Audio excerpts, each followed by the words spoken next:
Hello and welcome. This is Jasur from Shanghai Silk Road. Welcome to our podcast series on China company formation. And in this episode, we will be talking about requirements in 2021. Although the year nearly is finished, but still, we keep receiving a lot of questions, especially from people who are interested in starting their companies. So, in today's episode, I will be answering some of the most frequently asked questions, and these questions are related to the requirements in general. So, what are the requirements? What conditions, and etc. So, number one question we get often is what is the first step in company formation in China? So the answer to this is the company formation process in China, like in most countries, start with registering the name of the company. For that, after signing a service agreement with us, our clients will need to give us a few name choices arranged by importance for their future China company. Company name registration in China takes around 7 business days. Number two question we get is how to choose a company name in China. Company names in China should follow certain rules. Specifically, there are two very important rules. Number one is they have to start with the name of the city or the place they are incorporated. Number two is they have to include the business scope. So let me give you an example. Shanghai ABC International Trading Company Limited. So ABC is an example of a company name. So that the whole phrasing that I pronounced right now is the format. So once again, Shanghai ABC International Trading Company Limited. ABC can be replaced by your own choice. So this is in case of an import-export trading company. Okay, so that's why it has International Trading Company Limited. Okay, that's the extension, the business scope that I mentioned. Or it can be Shanghai ABC Trading Company Limited in case of domestic trading company. All right. So in China, there are two different trading companies. One is import and export. Another one is domestic. Domestic trading companies can only sell or provide services in China only. When it's an import and export company, so that's international trading company. Okay, just a simple without import and export license trading company is going to be just a trading company. So another example will be Shanghai ABC Consulting Company. Okay, company limited. Now again, ABC can be replaced by your own choice, and that's in the case of Consulting Company Limited. Another example, Shanghai Culture Communication Company Limited. This is in the case of skills training and culture promotion company. There is a special type of company like that. We talked about this kind of company before in our YouTube videos. Another example will be Shanghai ABC Technology Company Limited. It's in the case of IT and technology company, all right, and so on. So basically, company name should again carry the place of registration name, that is Shanghai in these examples. If it's Guangzhou, it can be Guangzhou, and it has to carry the business scope the company is in. All right, if it's trading. If it's international trading, should be international trading, and then consulting, etc., etc. And obviously, it has to end with LTD, limited liability company. Yeah. By the way, this episode, before we go any further, this podcast. We'll be talking about the requirements of the limited liability company. Okay, we will not be talking about different other companies. So those are for future episodes. Okay, and going back to the topic, now, when you actually sign an agreement with us, you need to provide us with the name options. Okay, like I said, you have to arrange the name options by importance. If the first choice is important for you, you have to obviously write it in first, and then second, third, and so on. All right. And another very important thing about names is English name of the company will only appear on the official seal, okay, of the company, main company chop. It's not written nor mentioned in the business license, okay, or bank or tax system. Chinese name of the company will always be the main name of the company. Therefore, if you know Chinese or have someone in your team who knows the language, we recommend, along with English name choices, you have to give us Chinese name choices too. Okay, so that's obviously if you know Chinese or have somebody in your team that speaks fluent Chinese, because when you give us the Chinese name options, you have to give us the characters so that we can check in the system. Rules and format for Chinese names are exactly the same as mentioned above. Once again, start with place of registration name and then must contain business scope. Okay, so that's about the company name. Another question we get often is how much is the registered capital, paid up capital in China, okay, when forming a company. Now, although it's not specifically mentioned in the company laws, local government always have recommended amount, rather required amount for registered capital in China, because, you know, we cannot say it's recommended, because if you write something below what they want, for example, if they want 300,000 and you write maybe 200,000 as your registered capital, they will not accept your application. Okay, so that's why I say it's a required amount for registered capital. For example, if you register a company in economic zone in Pudong, okay, there are different economic zones. So assume you register in one of those economic zones in Pudong district of Shanghai. The management of that particular economic zone will tell you exactly how much is the minimum registered capital for their specific economic zone. Okay, so that requirement applies, you know, to their economic zone only. Okay, it can be different for other economic zones. As for paid up capital, it's not always required. Trading and consulting companies, for example, do not have any paid up capital. They can be registered and start doing business with only registered capital. Obviously, some types of companies in China still have paid up capital requirements. For example, companies in banking, finance, manufacturing, etc., etc.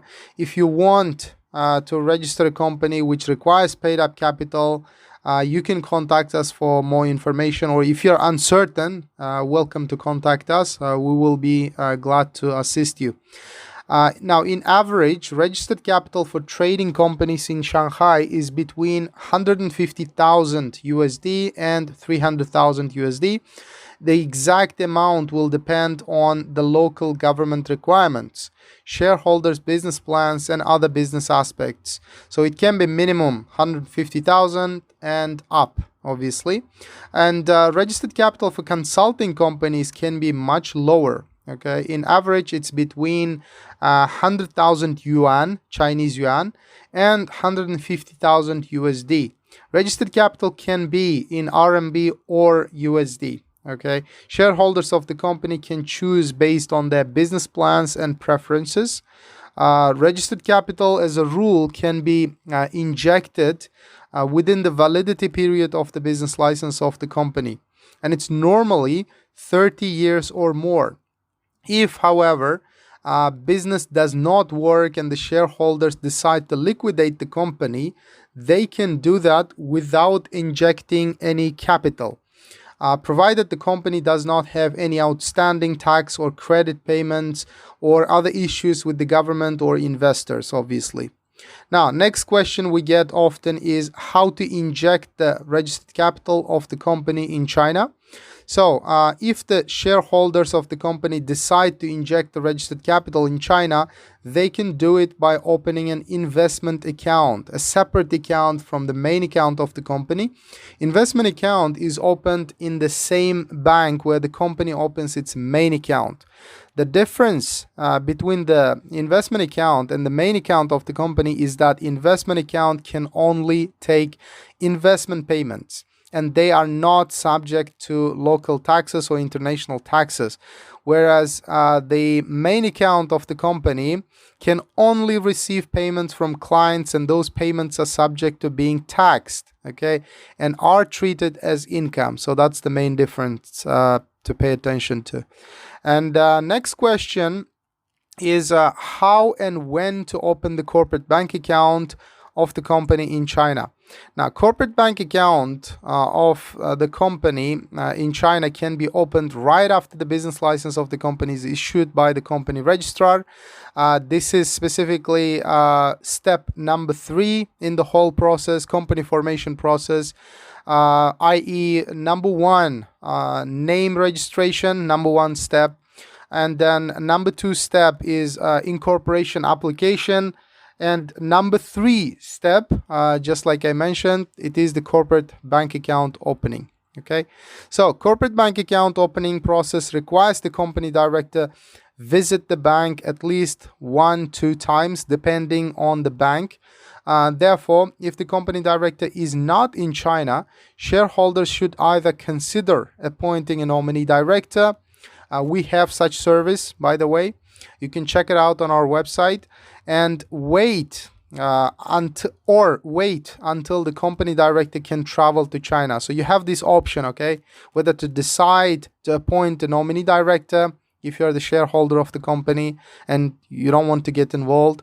And we can provide this nominee director service, so you don't have to really make any arrangements for your director to visit China, because we appoint somebody already in China, okay, available to visit the bank and tax office on your company's behalf. Or second option is you will just have to wait until the company director can travel to China, okay, if he or she is in your country or elsewhere. When the company director is able to attend a meeting with the company official, with the bank official, we first will make an appointment for the meeting. Okay, so if you say that my company director can go to the meeting with the bank because he or she is in China already, so we need to first make an appointment with the bank for this visit. Most of the banks do not accept unscheduled visits. Then once the appointment is booked, one of our staff will go with the company director to the bank and will assist with the process. Each visit, depending on the bank schedule, obviously, might last between 1 and 3 hours. Okay, so obviously, yeah, you might say that's why so long. It's just the way it is. You know, there's a little bureaucracy here. You just have to, play along.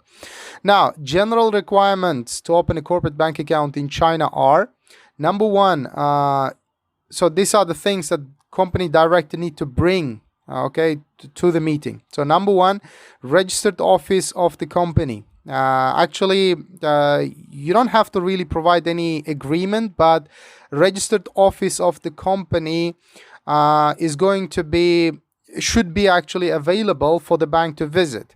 Now, obviously, if you register the company through us, we're going to make this arrangement. We're going to drive actually the company official and the company director to the registered office of the company, because there is a small procedure required by the bank to take picture of the registered office address, of the company.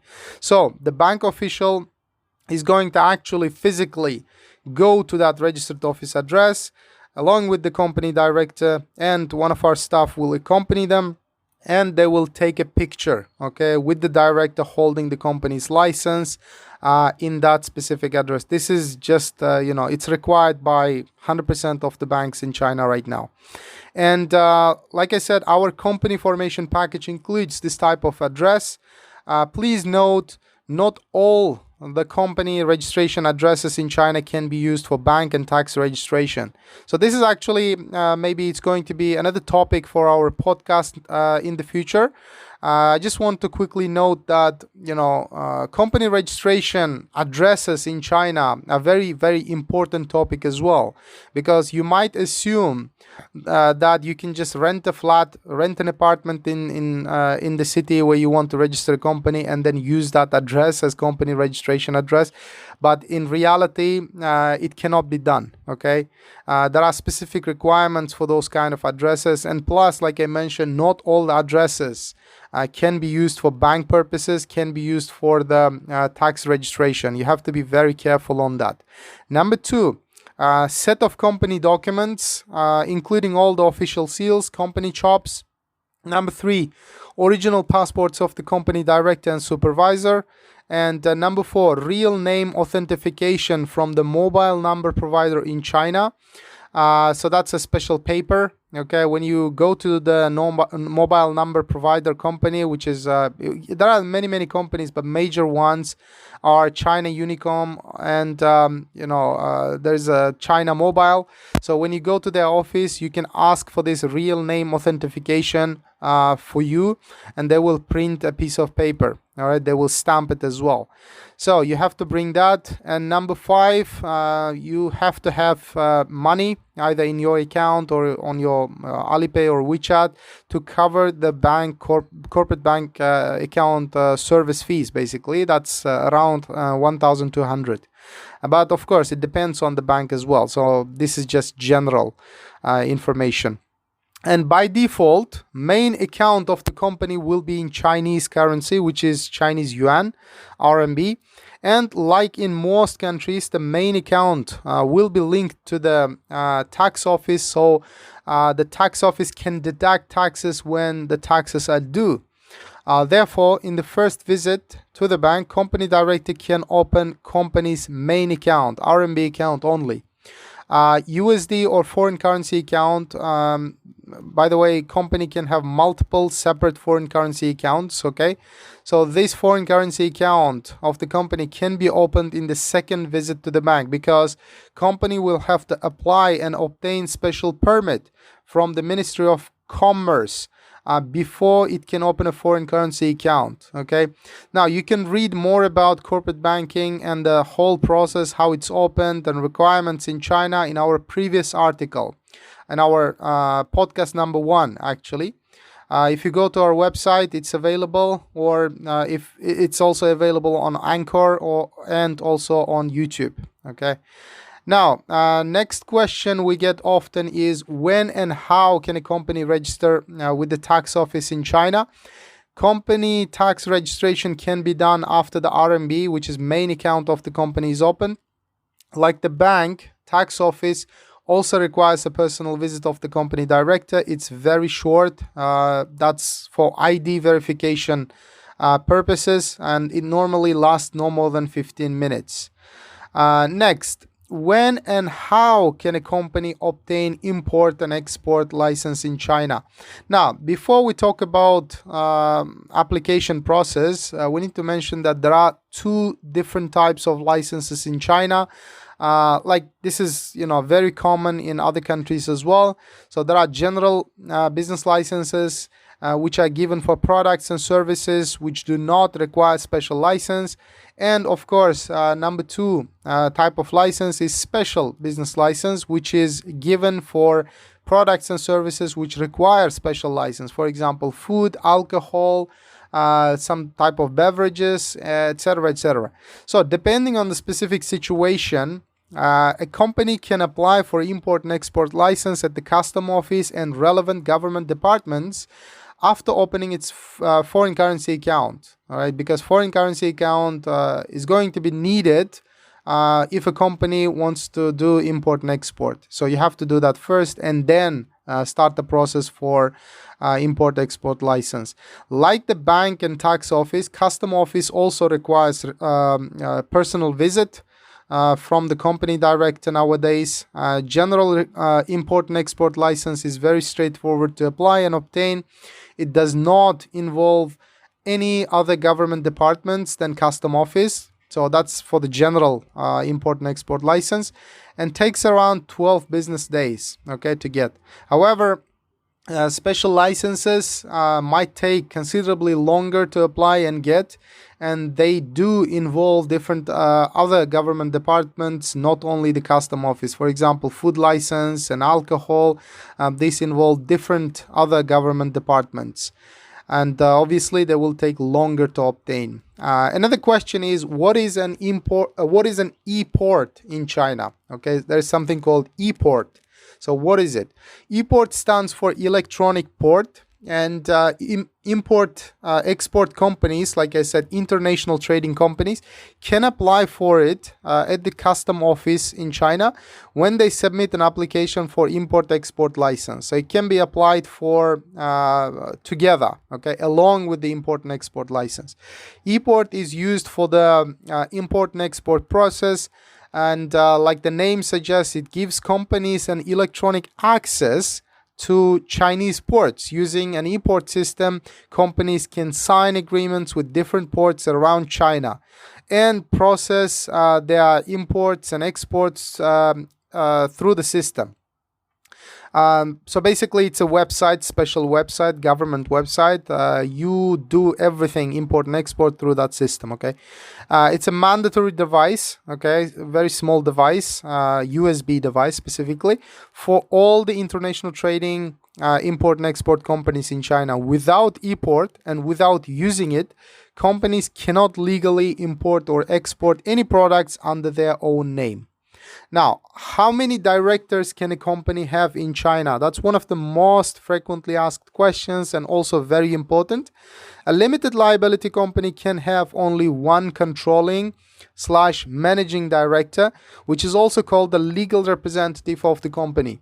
Legal representative of the company by default will have absolute controlling powers. They can do pretty much everything within the law, obviously, with the company, unless the shareholders, which are ultimate owners, and the director legal representative sign an agreement specifying the rights and obligations of the director. Again, in brackets, legal representative.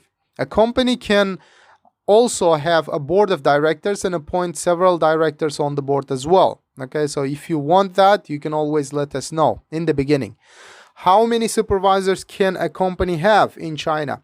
A limited liability company in China can have only one main manager, okay, which is again supervisor. And if it decides to have a board of supervisors, it can appoint several supervisors on the board as well, like in the case of directors. Now, another very important question is, what are the tax filings in China? What are the requirements for tax filings? Now, companies should file for taxes every month and year, annual report, okay, for the year in China. So company accountant, now in brackets, should be a licensed accounting company, not an individual. Okay, very important. You have to note that. You cannot appoint an individual in China for a limited liability company if the company is owned by foreign shareholders. It's very important, guys. And also very important, foreigners are not allowed to have an accounting license in China. They're not just, they cannot sit for the exam, so they cannot get license in China. So the company accountant cannot be a foreign individual or a company either. Okay, so it has to be a licensed accounting company if the limited liability company is owned by foreign shareholders. So company accountant, that is an accounting company, okay, in this case, should file for taxes periodically without any delays, obviously, and failing to do so will cause unnecessary fines and penalties. All right, very important, guys. And companies should send the following to their accountants every month. Now, company bank statements for all the accounts. Assuming you have RMB, USD, and for example, Euro accounts, you need to go to the online banking and print all of your bank statements, okay? You can just save PDF and then send them to your accounting company. Now, cost and expense invoices and wage sheets and other important records. So, apart from the accountant, obviously, as a company director, you need to keep your own small bookkeeping, okay, record keeping basically. So for the costs, you need to write down and keep the record, the invoices or the receipts, everything, and then expenses as well. So you need to keep the invoices and receipts and wage sheets, how much salary you're paying yourself, how much salary you're paying for your staff, etc. You need to keep all of that information in a spreadsheet, and then other important records related to the company's activities, and every month you have to keep sending them to the accounting company. And of course, copies of agreements. If you sign new agreements, you need to send the the copy of the main page of the agreement to your accountant, because tax office might require that. And lastly, copies of payment confirmations. For example, if your company has company Alipay, company WeChat, or some other payment platforms, accounts on some payment platforms like PayPal, for example, and you keep receiving some payments, you make income through those platforms, you need to make sure that you get the screenshots, okay, of from those payments and then send to your accountant, because you need to declare the income to the tax office. Now, in order to avoid any issues with taxation, we always recommend staying in touch with the accounting firm that manages the company's accounting and send all the required documents to them without any delays. Our company formation package includes accounting services too, so our accountants always remind our clients about the filings in advance, so you don't have any issues in the future. All right, guys, so once again, it's been Jasur with you from Shanghai Silk Road. If you have any questions related to company formation, company liquidation, general business licenses, special business licenses, or anything at all, doing business in China or in some other countries that we serve, feel free to contact us at contact@silkroadinter.trade or give us a call at +86 1304 06 88804. We will be happy to discuss your specific business case, and we will offer you solution. So stay safe, and I'm going to see you in the next episodes.